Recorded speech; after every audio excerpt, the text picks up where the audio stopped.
ഒന്ന് സമാധാനമായിട്ട് ചോദിക്കുക. നിങ്ങൾ ഇനി ഞാൻ സമാധാനമായിട്ട് ചോദിക്കുമെന്ന് പറയുന്നത് തന്നെ നിങ്ങൾ അതായിരിക്കും എടുത്ത് കൊടുക്കാൻ പോകുന്നത്. നിങ്ങൾ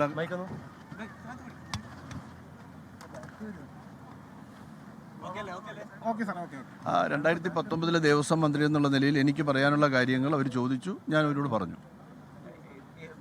താങ്കളുടെ പേരാണല്ലോ ആദ്യം വരുന്നത്, അതായത് ഒരു പത്മകുമാർ അടക്കമുള്ള പറയുന്നത് താങ്കളുടെ പേരാണ്, അതുകൊണ്ടാണ് ആ വിഷയത്തിൽ എന്തെങ്കിലും മറുപടി?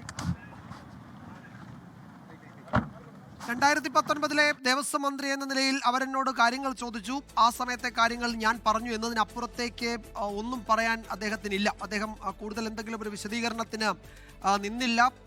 തുടർ ചോദ്യങ്ങളൊക്കെ മാധ്യമപ്രവർത്തകരുടെ ഭാഗത്തുനിന്നുണ്ടായിരുന്നു. പക്ഷേ മുൻ ദേവസ്വം മന്ത്രി കടകംപള്ളി സുരേന്ദ്രൻ പ്രതികരിച്ചില്ല. പ്രതികരിക്കാതെ അദ്ദേഹം മടങ്ങി. ഒറ്റവാചകത്തിൽ 2019 ദേവസ്വം മന്ത്രി എന്ന നിലയിൽ ചോദിച്ചു, ആ നിലയിൽ മറുപടി പറയുകയും ചെയ്തു എന്നത് മാത്രം. ഒരു സ്ഥിരീകരണം നൽകി, എന്നെ ചോദ്യം ചെയ്തു എന്നതിലൊരു സ്ഥിരീകരണം നൽകിയെന്ന് മാത്രം. അതിനപ്പുറത്തേക്ക് എന്തെങ്കിലും ഒന്ന് കടകംപള്ളി സുരേന്ദ്രൻ പ്രതികരിച്ചില്ല.